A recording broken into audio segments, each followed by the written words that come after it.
বয়স যে কেবলই একটি সংখ্যা তা আবারও প্রমাণ করলেন ইন্দোনেশিয়ার এক বৃদ্ধা। চলতি বছর হজ পালন করা সবচেয়ে বয়স্ক হাজি হিসেবে পরিচিতি পেয়েছেন ইন্দোনেশিয়ার পূর্ব জাভার কেদেরি এলাকার বাসিন্দা এম্বা মার্সিয়া। তার বর্তমান বয়স ১০৪ বছর। এবার ইন্দোনেশিয়া থেকে ২,২১,০০০ হজযাত্রী হজ পালনের জন্য সৌদি আরব গমন করেছেন।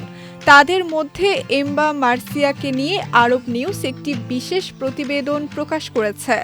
প্রতিবেদনে বলা হয়, মার্সিয়া ২০২১ সালে হজের জন্য নিবন্ধন করেন এবং বহু বছর ধীরে ধীরে অর্থ সঞ্চয় করে নিজের স্বপ্ন পূরণের চেষ্টা করেন। তিনি স্থানীয়ভাবে প্রচলিত পায়েস সহ বিভিন্ন খাবার বিক্রি করতেন এবং সেখান থেকে অল্প অল্প করে অর্থ জমাতেন। হজ মিডিয়া সেন্টারকে দেয়া এক সাক্ষাৎকারে তিনি বলেন, আমি ঐতিহ্যবাহী পায়েস বিক্রি করি, সেখান থেকে অল্প অল্প করে অর্থ জমাতাম এবং তা একটি পাত্রে রাখতাম। কোনো ঘাটতি হলে আমার ছেলে সেই অর্থে সাহায্য করত। আর দীর্ঘ সময়ের এই সঞ্চয়ের মাধ্যমে তিনি হজের প্রয়োজনীয় অর্থ সংগ্রহ করতে সক্ষম হন।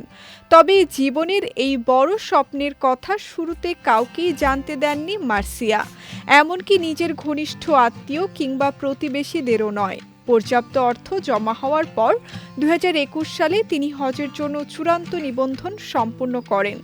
হজ যাত্রায় মার্সিয়ার সঙ্গে ছিলেন তার ৬৭ বছর বয়সী মেয়ে মুইদা।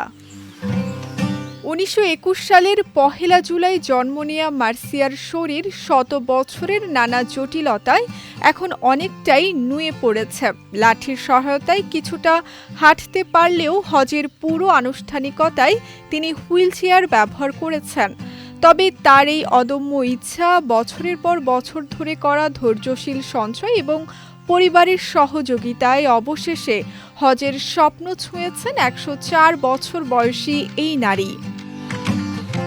সঙ্গীতা শাহ, বিজয় টিভি নিউজ ডেস্ক।